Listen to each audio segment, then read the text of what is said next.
quiero agradecer la invitación que me hiciese el financiero en la persona de José David y de Edgar, amigos viejos conocidos, para hablarles de uno de estos tres grandes macroprecios, que es difícil, aunque lo están planteando, ver esto de manera separada, porque de una u otra manera los tres están interrelacionados y no se pueden ver de forma independiente. Mas, sin embargo, pues vamos a tratar de tocar lo que a cada uno nos corresponde. Entiendo primero por el tipo de cambio nominal el precio de una moneda que tiene aceptación en el comercio internacional, conocida como una divisa en términos de la moneda local. En el caso nuestro, la más conocida es el dólar. ¿Cuánto vale un dólar en términos de colones para referirnos a el tipo de cambio nominal? Pero quizás la variable de mayor interés y seguimiento es el tipo de cambio real, que lo que hace es comparar el valor de una canasta de bienes externa en términos de los precios internos, para ver qué tan competitivos estamos siendo ante los ojos de un comprador externo que, sobre todo en un mundo abierto y globalizado como el de hoy, tiene diferentes opciones a la hora de adquirir sus bienes y servicios. Aunque sea un poco repetitivo para algunos, yo preferí arrancar de lo básico, tratando de decir el contexto que estamos experimentando hoy en materia de política cambiaria. Tengo que arrancar diciendo que, contrario a otros años, digamos 2006 hacia adelante, donde la política monetaria seguía cierto enfoque, después de esa fecha nosotros decidimos, aunque he revolcado por todos lados las actas del Banco Central para ver si hay un acuerdo en ese sentido, modificar la política monetaria siguiendo un poco el ejemplo de Nueva Zelanda y irnos hacia un régimen de metas de inflación o de inflation targeting, que llaman algunos, más o menos en el año 2006. Yo quisiera creer que estamos en un régimen de metas de inflación, pero a veces tengo mis dudas, porque cuando leo documentos del Banco Central, no solamente de esta administración, sino desde hace como 3 o 4 administraciones, lo que se dice es en un proceso de transición hacia un régimen de metas de inflación. Entonces yo no sé cuándo es que realmente vamos o no vamos a estar en metas de inflación, o a veces me pregunto, ¿esto es un régimen de metas de inflación pura o simplemente es un techo de nivel de inflación que se está poniendo el Banco Central, y que si quedo por debajo de ese techo logré mi objetivo, cuando realmente yo me planteé 4 y quedé en 1, logré la meta de inflación? Eso para mí no es un sistema de meta de inflación, pero eso es un problema del doctor Lieberman, no es para mí. En cuanto al artículo 2 de la Ley Orgánica del Banco Central, es claro que desde hace varias administraciones el Banco Central, ente rector del sistema financiero, le da una absoluta prioridad al tema de la estabilidad interna y la estabilidad externa de la moneda local.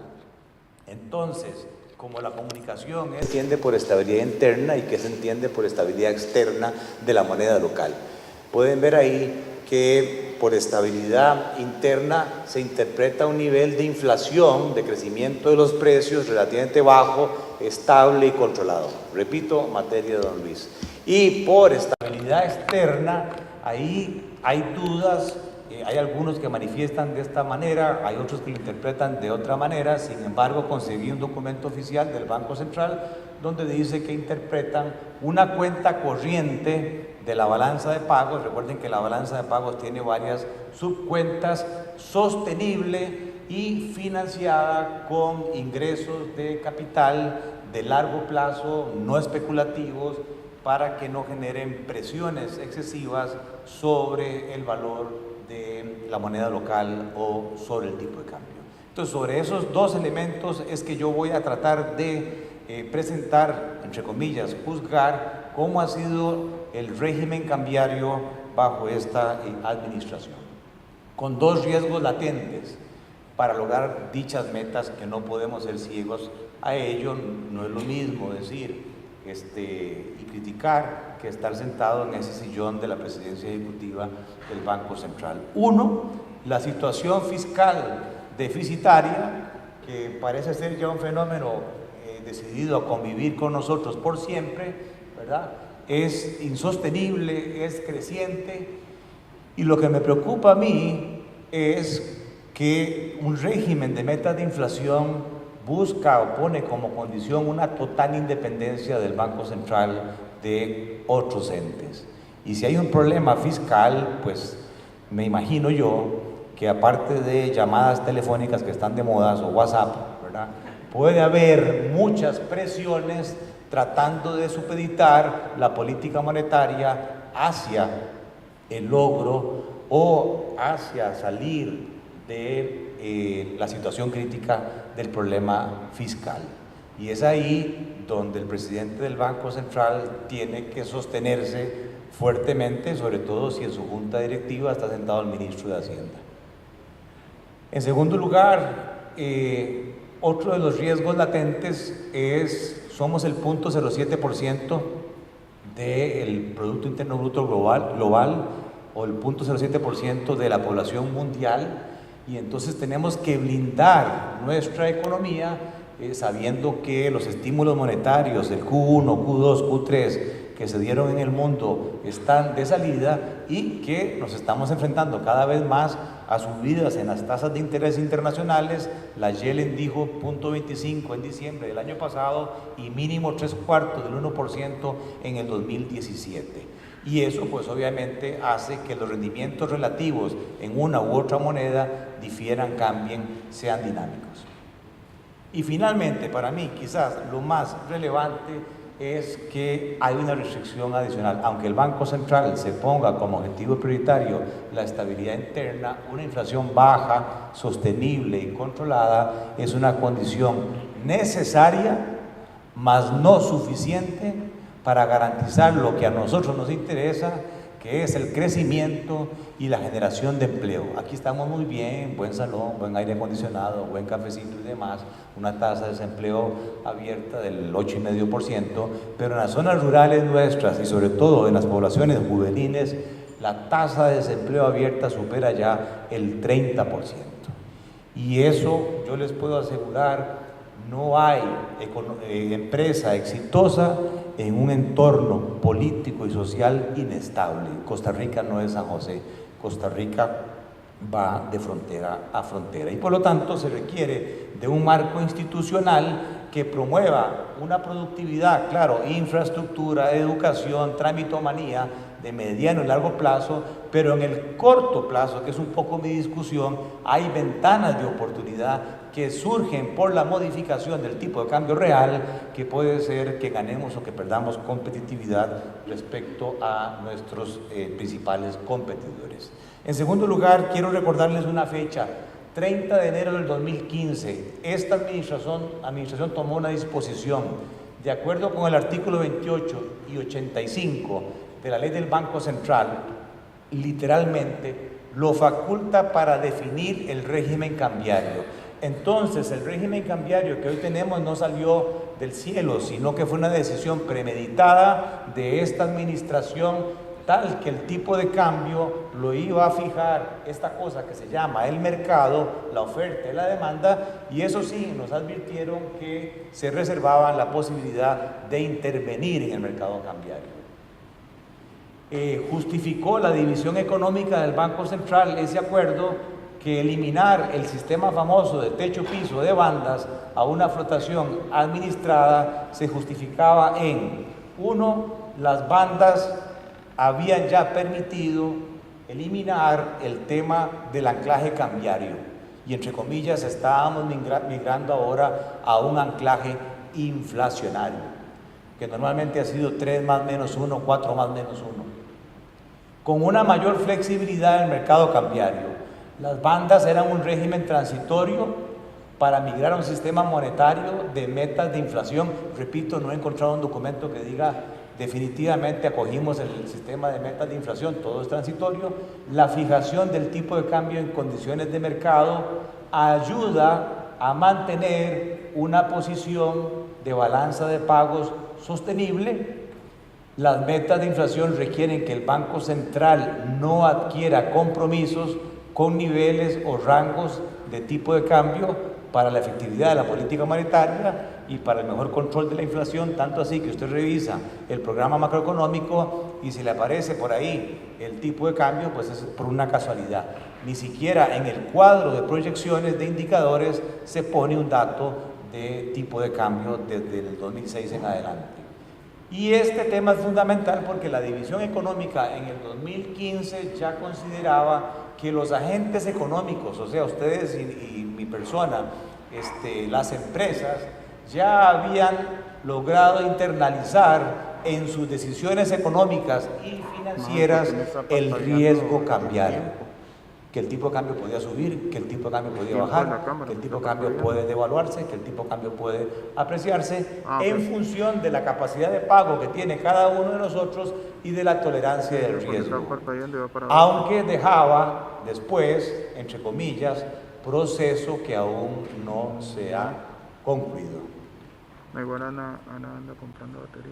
Y entonces, con esos justificantes, el 2 de febrero del 2015 entramos a esta cosa que se llama flotación administrada, que yo cometí un error en un programa de Amelia Rueda y dije flotación sucia, y alguien llamó de zapote para quejarse diciendo que porque yo estaba mencionando sucio a la administración. Bueno, es que a veces se le llama flotación sucia. Sucia en el sentido de que el Banco Central se reserva el derecho de participar comprando o vendiendo dólares. Entonces, el central permite que el tipo de cambio lo determine el mercado y podrá participar de varias formas. Y hay una hoja ahí en la página del central donde uno puede medir a través de cuál forma fue que participó en el mercado cambiario. Por necesidades propias, por compras o ventas al sector público no bancario, que fue otra disposición, sacaron al ICE, al AIA, al Recope del mercado y es a través del Banco Central, o bien a través de esquemas de estabilización cambiaria para evitar fluctuaciones violentas en el tipo de cambio.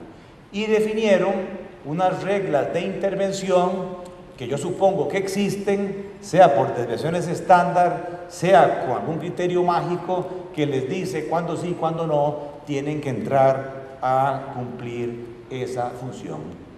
Entonces, dicho todo eso, ¿qué ha pasado con el mercado cambiario? Esto es lo que tenemos en el 2017, en este eje, en millones de dólares, está el monto diario negociado en el mercado de moneda extranjera, conocido como el MONEX, y esta otra línea es el tipo de cambio promedio que se define en ese mercado, o el tipo MONEX, como se le conoce. Entonces pueden ver que arrancamos el año con un tipo de cambio promedio de 556 y terminamos hoy, antier, en 570.72. Pero hubo un momento en el tiempo, ¿verdad?, cuando el tipo de cambio que traía una tendencia a la depreciación a raíz de una negociación que se sale del promedio de 16 millones diarios de negociación, que fue de 46 millones, que empezó a subir, y ahí pues yo supongo que el Banco Central tenía su control de instrumentos que le estaba tirando algún tipo de señal, lo dejaron hasta que en este punto se acabaron las Tafil en las farmacias cuando alguien dijo 600 colones ya en ventanilla de un banco, y vean que incluso después de esto hubo una negociación de 76 millones de dólares y otra de 53. En este punto fue, como al mejor estilo de Chacosazo, salió el Banco Central, puso el maletín en la mesa y dijo: aquí hay 1.000 millones de dólares, ¿quién es el valiente que se va a enfrentar conmigo? Y puso en la pantalla una oferta de venta de 100 millones de dólares. Y entonces, claro, hay un montón de amigos, colegas, yo los conozco, tienen una naturaleza particular, un olfato, que dicen que si ese es el anuncio, llegó el momento de vender y realizar las ganancias. Porque en el mercado cambiario no solamente se hacen transacciones fundamentales de compra-venta de bienes para comercio internacional, sino que hay gente que vive de esto y está viendo a ver cómo en segundos hace plata transando divisas. Y luego, a partir de ahí, vean que hemos tenido una relativa estabilidad, incluso, pues antes de septiembre todos esperamos que haya una apreciación por el tema de impuestos, pero lo que quiero resaltar es que en lo que llevamos de este mes de octubre todavía el tipo de cambio se sigue apreciando, y he tratado, yo que estoy ya retirado, no por la caja, sino por mis ahorros, de que me expliquen por qué, y nadie sabe. O sea, me han dado un montón de explicaciones, hasta incluso explicaciones sobre el Deportivo Saprissa que explican ese tipo de apreciación. Luego, lo que quise poner aquí es, hay 3 regímenes que hemos seguido: mini devaluaciones, bandas cambiarias, flotación administrada. Saqué el tipo de cambio promedio en cada uno de esos regímenes, saqué la desviación estándar diaria en colones de cada uno de esos regímenes, y luego saqué el coeficiente de variación que me enseñó Ronulfo en mis cursos, que no era más que la desviación estándar respecto al promedio. ¿Qué porcentaje es la desviación respecto al promedio? Y cuando uno lee los documentos dice, estamos migrando de un sistema de inercia cambiaria e inflacionaria a un sistema más volátil, para que la gente sepa que aquí no está garantizado nada, lo único que va a ocurrir aquí son fluctuaciones. Pero a la hora que yo veo la volatilidad del tipo de cambio, me encuentro con una cosa al revés, que resulta que ahora se supondría que el tipo de cambio es más volátil, así fue como nos lo vendieron, y pues más bien los agentes económicos lo que están viendo es, incluyendo, ¿verdad?, el susto de mayo, de que la volatilidad es menor. Y entonces, con una inflación del 1% y tasas en colones de 2 dígitos, que cuando hablábamos de esto decíamos, el objetivo final no es una inflación de 1 dígito, sino, decía don Alberto Den, ¿te imaginas una inflación de 1 dígito para tener tasas de interés en colones de 1 dígito para que la gente se pueda endeudar en colones y no en dólares? Y seguimos nosotros con tasas en colones de 2 dígitos. ¿Y quién ha estudiado eso? Nadie. Y por eso las tasas reales aquí son muy altas y las cuotas en colones siguen siendo muy altas, y entonces la gente sigue endeudándose en dólares aunque no genere dólares. Esto es el premio por ahorrar en colones, no es más que agarrar la tasa de interés en un banco estatal neta a 12 meses plazo en dólares, amplificarla por la expectativa de devaluación a 12 meses, y teniendo esa tasa equivalente, yo la comparo con la alternativa de invertir en un mismo certificado, pero en una tasa en colones. La diferencia se le llama el premio por ahorrar en colones. Y era tan significativo que en junio del 15 usted se ganaba casi 300 puntos base más si tomaba la decisión de invertir en colones. Pero la Yellen empezó a subir las tasas afuera en dólares, los bancos internos empezaron a subir las tasas de interés de captación en dólares, y el central estaba muy empecinado en el lado activo por bajar las tasas de interés en dólares. Y entonces, por alguna razón, se les fue del radar, y el premio por ahorrar, vean que incluso en junio del 16 se volvió negativo, y en mayo, que fue el bombazo del susto, se volvió totalmente al revés. Aquí la escala, vean que arranca en negativo. Nos pasamos totalmente al revés. Y entonces la consecuencia de ese fenómeno es que esto que se llama el saldo de la riqueza financiera del sector privado, todos ustedes en Costa Rica, por lo menos lo oficialmente reportado, que son 41.700 millones de dólares que hoy tienen los ticos en cuentas corrientes, efectivo, certificados de depósito, etcétera, y que en enero 15 eran 33.000 millones de dólares, el rojo es el porcentaje de esos ahorros que se mantiene en dólares. Como había un gran premio por ahorrar en colones, los corredores de bolsa u otros especímenes empezaron a decirle a la gente, conviértase, ¿verdad? Pero en algún momento, cuando empezaron a ver esa reducción en el premio por invertir en colones, el mensaje fue al revés.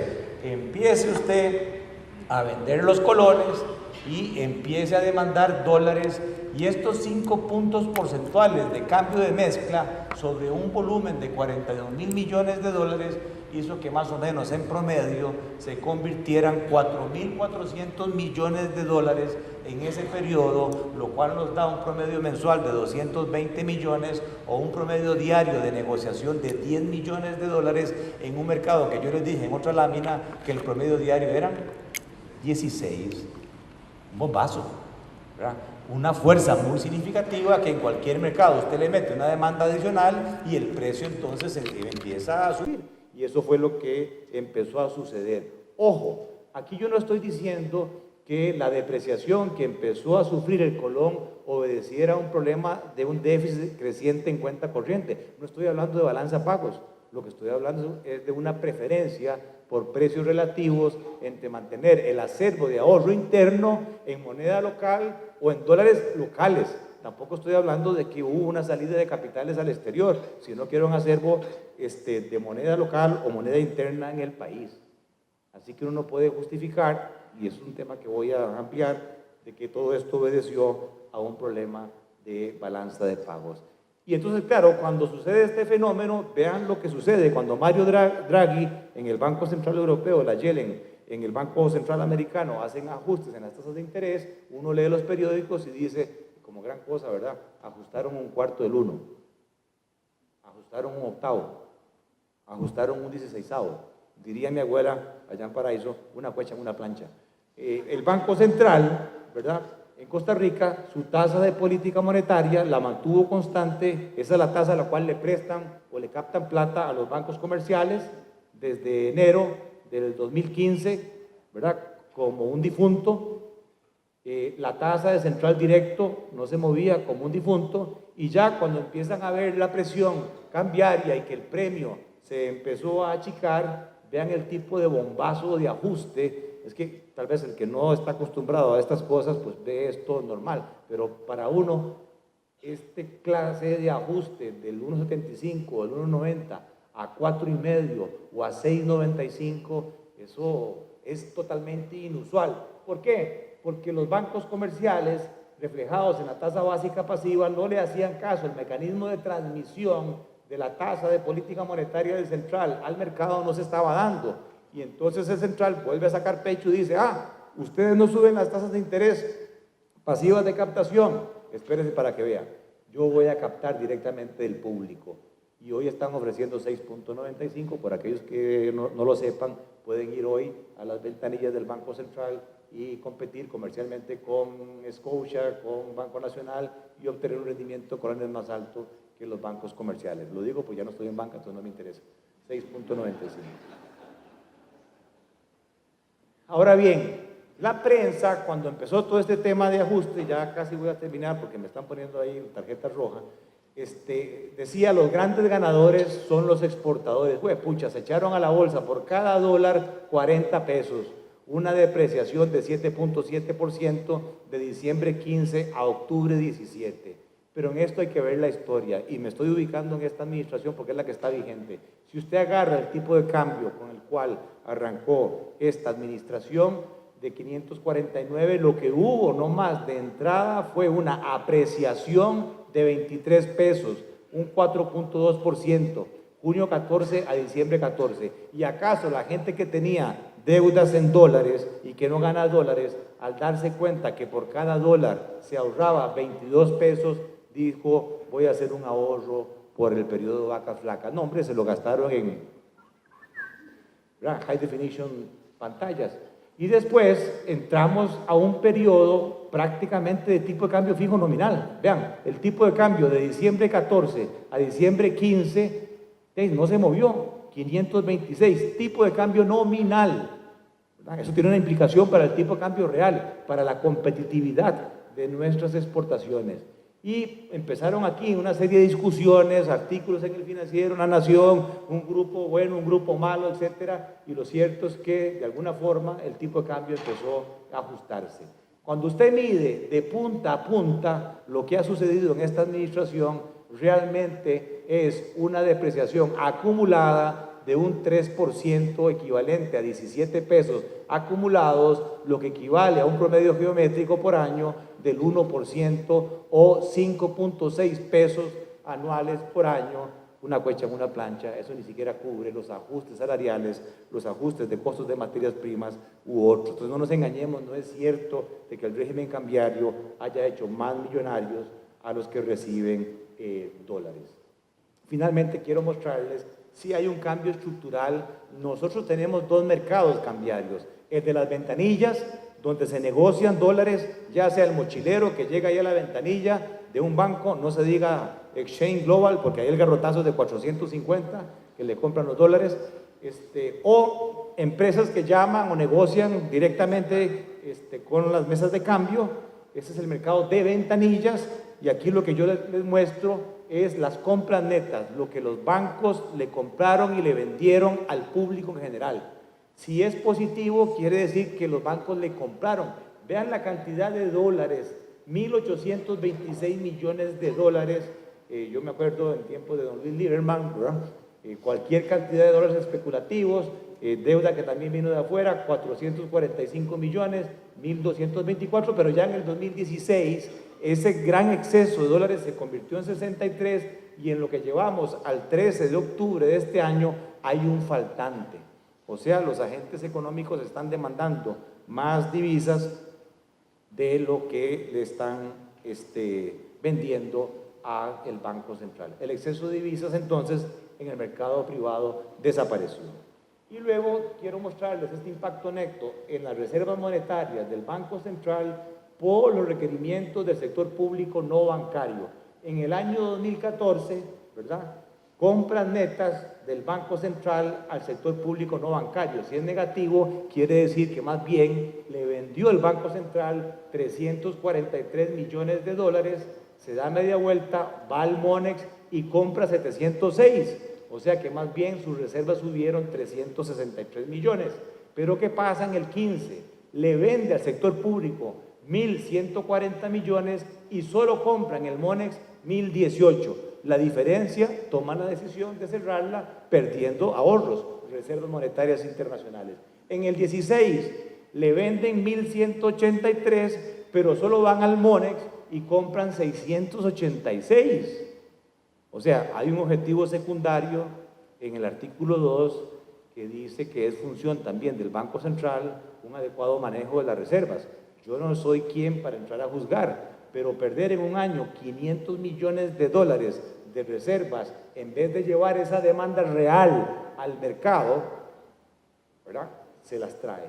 Y en lo que llevamos del año 17, vean que le vende 770 millones y compran en el Monex 798. O sea, acumulan 28 millones de dólares. Lo que quiero transmitirles es que en el 15 y en el 16 el Central tomó la decisión consciente de, en vez de que el mercado ajustara el tipo de cambio, utilizar reservas monetarias para mantener el tipo de cambio relativamente estable. Y en el 17, ese fenómeno que se cuadra, lo que le vende el Central al sector público y lo que compra en Monex, en parte se explica, estas son las compras del sector público al Banco Central de divisas, pero en junio algo sucedió, no sé si es un crédito, no sé si es una captación, que más bien hizo que el sector público le vendiera al Banco Central alrededor de 160 millones de dólares. Si usted quita eso, volvemos a un faltante en la relación con el sector público no bancario como de cerca de 200 millones de dólares. Y entonces aquí lo relevante es que el impacto neto en reservas monetarias internacionales por demanda de dólares del sector público no bancario o por operaciones de estabilización del tipo de cambio se ha comportado de esta manera. En el 2014, por temas de estabilización, el Banco Central le vende al Monex 320 millones de dólares. ¿Sí? Pero aumenta sus reservas en 363 por su relación con el sector público no bancario. O sea, ahí tuvo un neto a favor de 44 millones. En el 2015, tanto por la gran afluencia de dólares, por los capitales especulativos, por operaciones propias y por estabilización, compra químicos 122, las reservas suben 460. Pero ¿qué nos ha pasado en los últimos 2 años? Por estabilización le vende al Monex 289 y le queda un neto en contra al sector público no bancario de 500 millones. O sea que en el 2016 perdió reservas por 786 millones de dólares. Y en lo que llevamos del 17, vean que el neto del sector público no bancario es positivo, pero la gran intervención por estabilización prácticamente triplica o duplica lo que hizo el año pasado. Y eso hace que pierda alrededor de 700 millones de dólares. Y esta es la forma como el Banco Central mensualmente ha estado entrando en el Monex para estabilizar. Como es lógico, vean las magnitudes de la estabilización a propósito de la conversión de colones a dólares, lo que tuvo que entrar mensualmente a apaciguar, ¿verdad?, el tipo de cambio del Banco Central. Y este es el comportamiento de las reservas. Esto es diciembre del 15, esto es octubre del 17. Si ustedes le sacan la diferencia a esto, les va a dar 1032, pero yo les dije en un cuadro anterior que en los últimos 2 años se han perdido como 1.400, 1.500 millones. ¿Dónde está la diferencia? Bueno, es que en este dato de reservas están los depósitos del gobierno y los depósitos de los bancos por encaje mínimo legal, que son platas que no le pertenecen al Banco Central, sino que le pertenecen a terceros y que han subido en ese periodo 450 millones de dólares. De forma tal que las reservas propias del Banco Central, ahí sí cuadra la caída de los 1.500 millones de dólares. Y si me dan 2 minutos, termino, Edgar, con mi presentación. Y perdón a don Luis. Uno no puede ver el tema del tipo de cambio aislado, tiene que verlo con el tema de sus competidores. Y pues en esto hemos tenido un montón de discusiones. Hay una profecía de algunos economistas que dicen no se puede tocar el tipo de cambio porque si se devalúa, ¿verdad?, como estamos en pleno empleo, la inflación prácticamente de inmediato sube en la misma proporción y entonces usted subió el numerador, pero también subió el denominador y al tipo de cambio real nada le pasa y a la competitividad nada le pasa. Yo agarré mayo 14, septiembre 17, Colombia devaluó 53%, la inflación en ese periodo fue 18%.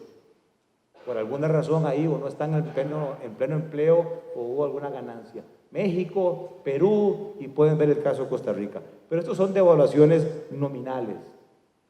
Y este es el tipo de cambio real, el que yo les decía, que agarra una canasta de monedas, una canasta de bienes competidores con nosotros, los pasa a moneda local con el tipo de Monex y lo compara con la misma canasta, solo que a precios internos. Tal que este indicador de tipo de cambio real dice el chinito, el japonés, el europeo, el gringo con su dólar, con su euro, ¿cuánto puede comprar? Si este indicador es más de 100, el poder de compra del chinito subió. Comprar producto costarricense, me gusta. Pero si el tipo de cambio, ¿verdad?, real cae a 86, somos más caros, ¿verdad?, que otros países. Chinito decir, Costa Rica no Gutá, Gutá habla así, Colombia, México, Perú. ¿Okay? Tal que si ustedes miden la pérdida de competitividad, hemos perdido un 21%, o dicho de otra manera, nos hemos hecho más caros un 21% respecto a los países competidores. O incluso para los productores locales, lo que no ven es que resulta mejor importar producto que comprar producto local, y por eso los estantes de los supermercados están llenos de productos importados, incluyendo nuestro peor enemigo Juan Valdez. Incluso ahora cafetería de Juan Valdez en Costa Rica en vez de tener cafeterías de café costarricense. Y lo último que pueden ver aquí es que sí, las depreciaciones que ha habido en estos meses han recuperado en algo la competitividad, porque eran 30 puntos porcentuales los que se habían perdido. Y si la comparación tiene que ser objetiva, es a nivel de tipo de cambio real. Si yo agarro el tipo de cambio real que había en octubre del 2006, sistema de bandas, a hoy, México ha ganado 30 puntos de competitividad, Colombia 7 puntos de competitividad, Colombia ha perdido 8 puntos y nosotros hemos perdido 21 puntos de competitividad. Yo cuando reflejo esto, lo que me dicen, keep walking, Johnny Walker. Siga poniéndole a la productividad a usted, empresa, siga siendo más productivo, controle los gastos y demás. pero a veces vean que es difícil, el que estaba metido pagando una planilla, no es tan fácil, ¿verdad?, subir la productividad un 21%.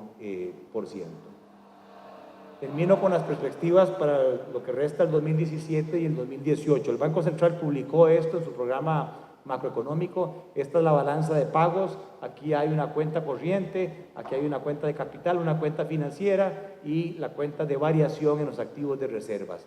Tenemos un déficit de cuenta corriente, 2.000 millones. Pero vean lo que nos dice este cuadro, que la balanza comercial sigue siendo deficitaria. Importamos más de lo que exportamos en bienes, 1.000 millones de petróleo.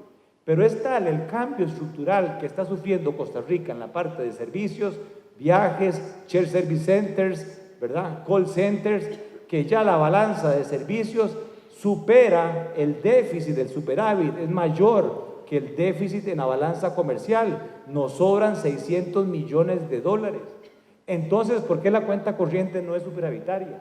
Porque hay otra cuenta aquí que se llama ingreso primario deficitaria de 3.000 millones. ¿Qué es eso? Pago de intereses por las deudas del sector privado y del sector público al exterior, pago de salarios a los factores productivos que producen en Costa Rica y, ojo, dividendos y repatriación de utilidades de inversiones extranjeras pasadas hacia sus casas matrices. ¿Okay? Y eso hace que entonces en el 16 no nos alcanzara y tuviéramos entonces que endeudarnos en el exterior y una pérdida de reservas de 235 millones de dólares. ¿Qué nos dice el Central que va a pasar en el 2017? Estamos en octubre, noviembre y diciembre. Yo les acabo de decir, si lo vieron ahí en el gráfico, que la pérdida de reservas al 13 de octubre era ¿cuánto? 760 millones de dólares. Y según el Central, ¿verdad?, vamos a cerrar con un aumento de reservas monetarias de 400 millones de dólares. Como decíamos en Paraíso, báilenme ese trompo. ¿Cómo lo baila? A través de esta cuenta. Y esto es el crédito del Fondo Latinoamericano de Reservas, que se esperaría que entre ahora en noviembre para paliar entonces el faltante e incluso terminar el año con un aumento artificial de reservas por una deuda al LIBOR más 3 y resto. Y ya el 2018 es un problema del que viene, de nuevo se pierden ahí reservas. Y lo otro que quiero decirles es, vean, nosotros hemos venido financiando este déficit de cuenta corriente por la entrada de inversión extranjera directa, que son 3.000 millones. Pero vean que estos 3.000 millones ahora se equiparan con esos otros 3.000 millones. Por un lado ingresa inversión extranjera directa nueva y por otro lado se está yendo en repatriación de utilidades, dividendos. Ojo con ese tema si es que lo que nos entra a su vez se va, porque eso sí sería una presión incremental en el tipo de cambio. El comunicado que hizo el Banco Central sobre los 1.000 millones que le van a llegar en noviembre, dicen que obedecen para asustar al fantasma de una posible lucha contra el colón, pero que se comprometen, ¿verdad?, en el sentido de que no van a utilizar esas reservas en el mercado para evitar una apreciación del colón. Eso está literal. O sea que el mercado cambiario no va a sufrir por el ingreso de los 1.000 millones, aunque alguien podría decir, las expectativas de los agentes económicos, al tener más reservas, podría decir, ya no va a haber tanta demanda, cuidado si no, la depreciación es menor o eventualmente habría una apreciación. En conclusión, para mí, la política cambiaria de esta administración ha sido de estabilidad nominal del tipo de cambio. El tipo de cambio se ha supeditado a las metas de inflación. El Banco Central ha estado incluso dispuesto a perder reservas con tal de mantener la estabilidad cambiaria nominal. La falta de solución al déficit fiscal y su forma de financiamiento tendrá implicaciones en el tipo de cambio. Si logran convencer a los diputados que les aprueben más bonos externos o que eliminen la ley que don Luis aprobó para traer dólares de afuera para invertir en bonos internos sin permiso de la Asamblea, ahí lo que va a pasar es una apreciación del colón, una pérdida de competitividad en las exportaciones y en el turismo. Si lo hacen emitiendo deuda interna, estrujan al sector privado, aumentan las tasas en colones, aumenta el premio por ahorrar en colones y también se aprecia el colón. O sea, parece que este sistema de metas de inflación tiene un sesgo hacia la apreciación real del colón y a una pérdida de competitividad de nuestros productos. La supervisión parece seguir enfocada en encarecer los créditos en dólares, satanizarlos en vez de abaratar los colones. ¿Cómo es que sigue la tasa promedio en colones siendo 15% con una inflación del 1%? Tasa real del 14%. ¿Quién ha cuestionado eso? ¿Por qué se da ese fenómeno? Los fondos del FLAC permiten recuperar pérdida de divisas, emitir confianza en estabilidad cambiaria nominal, y esta administración, hasta donde yo sé, concluye el 8 de mayo. ¿Qué sigue después? Año electoral, para mí con riesgo de segunda ronda, y ahí todo puede pasar. Desde un ajuste fuerte para recuperar la competitividad, aprovechando lo que llaman la luna de miel, que cada vez es más corta en todo sentido, hasta la misma política de estabilidad cambiaria nominal y énfasis en el inflation targeting. Todo va a depender del perfil del nuevo presidente y del perfil del nuevo presidente del Banco Central. Dicho eso, como ustedes vinieron acá como empresarios o como ciudadanos interesados, lo que yo diría es, bajo este escenario tan incierto, lo mejor es ser prudente, conservador, pensar en un modelo de negocios muy eficiente, optimizando los gastos, mejorando nuestra productividad, promoviendo la innovación, buscando nichos de mercado y concientizando a todo nuestro personal que hay que cuidar la chamba, que hay que cuidar el 5. Y esto lo que lleva es a una posposición. Cuando hay incertidumbre, el ser humano por naturaleza pospone decisiones de inversión como empresario o decisiones de consumo con un impacto negativo en crecimiento. Finalmente, para mí, aunque me quemen como en la Inquisición, el ideal sería tener, sí, un objetivo de metas de inflación, siendo el impuesto regresivo más violento que hay, pero con un objetivo de mediano plazo de tener un tipo de cambio real competitivo, entendido de eso, ahí sí, como la estabilidad externa y por lo tanto no en contraposición con el artículo 2 de la ley del Banco Central. Gracias y disculpas por haberme prolongado.